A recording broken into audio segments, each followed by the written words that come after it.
Assalamualaikum. I'm Dr. Nest, and today we are here with the very important topic of cardiology, pulmonary hypertension. It is not only important for the cardiology but as well as for the pulmonology students and as well as for internists and students and the residents for of internal medicine or general medicine.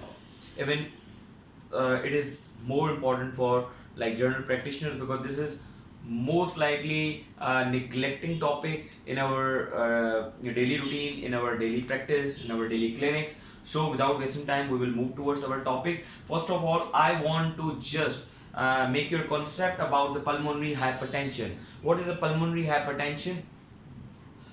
Before going towards the pulmonary hypertension, I just want to give you a brief review that how the pressure mechanism of our heart works and how our body giving blood to the heart to send this blood towards lungs for the oxygenation, and how this left heart takes blood, the oxygenated blood, and then it sends to or it distributed by the heart in our body. So first of all, you have to remember that the blue boxes which you are looking here at the right side of the board are the right heart and the body and the venous system of our body. So you have to keep remember that always the venous the pressure in the venous system of the body would be less than the right atrium. So that's why in diastole there would be a filling of right atrium. So the normal pressures of the right atrium always 1 to 10 millimeter of the mercury. Okay,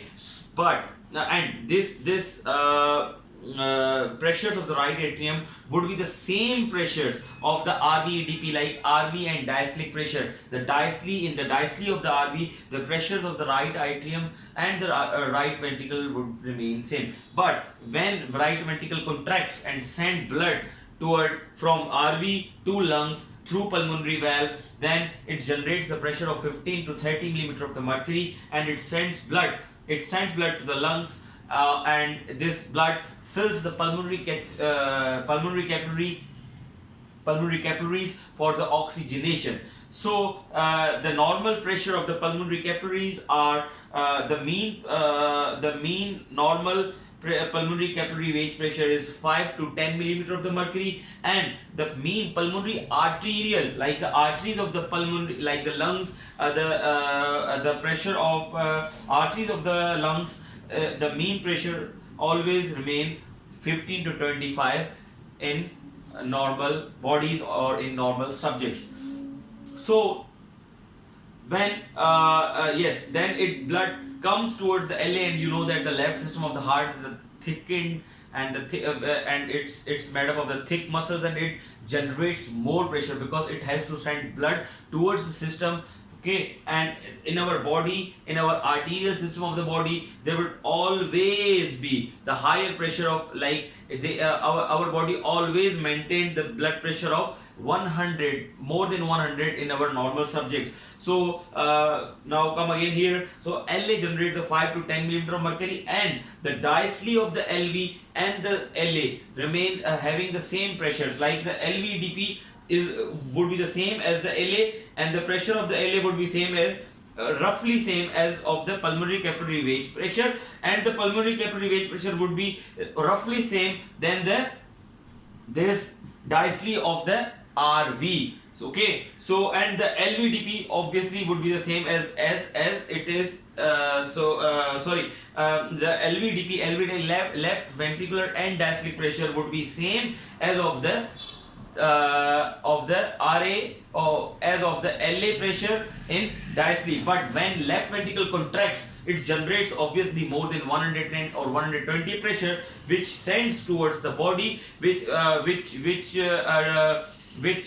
distributed or these pressures generated by the LV sends blood from LV to the body, and that pressure obviously again sent to the body in the shape of blood So when aortic valve closes, then our body maintain and retains the blood pressure of more than 100. So this is actually the mechanism, the heart mechanism to take blood and send blood. Now we have to discuss here the pulmonary hypertension. So where the actually problem lies here, we have to discuss, we have to keep remember all these things, but there are three major parameters which decides that which type of the pulmonary hypertension is it, because pulmonary hypertension has a various types, and according to the DANA and the WHO classification of the pulmonary hypertension, it has been divided into the 5 classes, and each class, each variant has different mechanism and the different treatment. So we need to understand that classification first. So simple, what is a pulmonary hypertension? Anything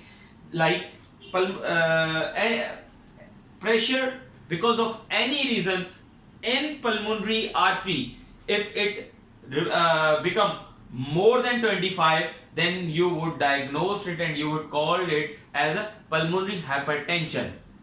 So this would simply be the pulmonary hypertension. It would not be the pulmonary artery hypertension or pulmonary venous hypertension. Okay, so the pulmonary, if the pulmonary arteries has the mean pressure of more than 25, then you would say it that this is pulmonary hypertension. If your patient has more than 25 of the pressure in the pulmonary arteries, then you would say that this your patient has pulmonary artery hypertension. But here again, the second things come, that the PVR, what is the pulmonary vascular resistance? Obviously, when there would be increased pulmonary hypertension, you know that hypertension comes from the two things. One is the flow and second is the resistance. Then you have to calculate the transpulmonary gradients, means the gradients between this RV or this your pulmonary capillaries. So you have to calculate the transpulmonary gradients and you have to divide it with the cardiac output. When you will do this, you will get the pulmonary vascular resistance, the total resistance among the pulmonary arteries. Then you if it is more than 3 volts, it means more than 3 volts, it means this pulmonary vascular resistance is high and your patient has pulmonary hypertension. Now the third and the most important thing which decides that your patient has venous pulmonary hypertension or arterial pulmonary hypertension, you will decide it on the basis of pulmonary capillary wedge pressure. If this wedge pressure is raised, if this wedge pressure is more than 15, then you would say that this patient has a venous pulmonary hypertension, and if this pulmonary capillary wedge pressure is less than 15 or it would be normal like less than 12, then you would say that this patient has a pulmonary arterial hypertension. So actually this pulmonary capillary wedge pressure decides that your patient has a pre-capillary hypertension or post-capillary hypertension. So these are actually the black lines are the capillaries in the lungs. If the pressure is exerting and the pressure is coming because of any pathology in the right heart or the venous system of the body, then you will say that this patient has pulmonary arterial hypertension, such as pulmonary arterial hypertension, because when there would be the hypertension before this capillaries at this point or at this point, it means that this pressure is coming because of pulmonary arteries. So that's why you would say that this is a pulmonary artery hypertension. Okay, but if this pressure, if this pulmonary hypertension is occurring and you are getting the pulmonary hypertension or the pulmonary artery pressure of more than 25 because of any valvular disease, like if any mitral disease, aortic disease or LA enlargement or diastolic dysfunction, systolic dysfunction, then obviously you know that because of the left heart pathology, the pulmonary capillary wedge pressure would be raised, and because of that raised pulmonary capillary wedge pressure, you would decide it that this is post capillary pulmonary hypertension. So now what are the causes of pre-capillary hypertension? One is the pulmonary artery hypertension, which we will decide After that, according to the WHO classification, which are the causes and or what are the diseases which actually causes the pulmonary artery hypertension. Okay, because that is the hypertension of pulmonary artery. But if the pulmonary hypertension is occurring because of any other disease, like from the left on the right heart, okay, you will not, you will not say them all of them as a pulmonary artery hypertension. Okay, so we will discuss that about the pulmonary artery hypertension, because that is actually manageable and the treatable disease in most of our patients. But the rest of the pulmonary hypertension would be treated by their causes. You have to treat the cause which is actually causing the pulmonary hypertension. But in the pulmonary artery hypertension, you have to actually treat the pulmonary hypertension. Okay, so pulmonary hypertension due to the lungs again causes, because as I told you, if there is an actual or if there is a pulmonary hypertension before capillaries, obviously, so the pulmonary hypertension in lungs because of lung pathologies is actually the pulmonary hypertension before capillaries. So chronic thromboembolic phenomenon, obviously that is again one of the common cause of the precapillary hypertension and pulmonary hypertension due to multi factors. This thing actually causes both pre as well as post. So because this is a multifactorial, might your patient has a idiopathic pulmonary artery hypertension, and over that your patient has excuse me, mitral valve disease. So obviously your patient would be having that pulmonary hypertension due to multifactorial. So might your patient would have a precapillary hypertension as well as with the post capillary hypertension. So now we have to, I think I have cleared myself very much clear about the pulmonary hypertension and how our body works with this pressure system. Now we have to move towards the classification, then we will move towards the symptoms and according to the investigations and management. So here the I just keep all the time this written in your board, just to remember you guys, just to learn by heart this classification, because always you would be asked about this classification in your papers, in your examinations, because your treatment is your whole treatment is based upon this classification. So this is actually WHO classification, which is a 5 classes, but the first class is very much important, and first class has actually 3 groups. One is pulmonary artery hypertension. You know that the pulmonary artery hypertension is the actual arterial hypertension of the pulmonary arteries. Okay, number 1 cause of the pulmonary artery hypertension is idiopathic. So the idiopathic hypertension is actually is the cause of the pulmonary artery hypertension, heritable. The gene which is responsible for the heritable pulmonary artery hypertension is BMPR2 gene. Okay, and bone morphogenic protein R2 gene, and the drugs and the toxins. This is the most important group, because most of the drugs which we commonly use just to prevent this appetite issues and all these loss of appetite issues and all these things, or for depressions or for all these things. So these actually causes what? Pulmonary hypertension. So the drugs which I have written here, 3 drugs, aminorex, phenphyramine, and SSRIs. So these are most likely causing pulmonary hypertension causing drugs which cause pulmonary artery hypertension in your patients, if your patients would take these drugs.